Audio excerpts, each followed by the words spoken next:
Bugun sizlarga 7 ta eng ko'p bakteriya va virus to'planadigan joyda hisoblab o'taman.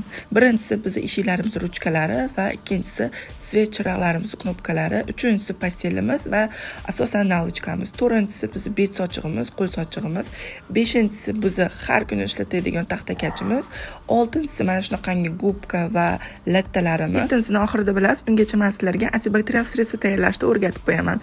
Birga bir uksus bilan suvni sredstvosini qo'shib tayyorlab olamiz.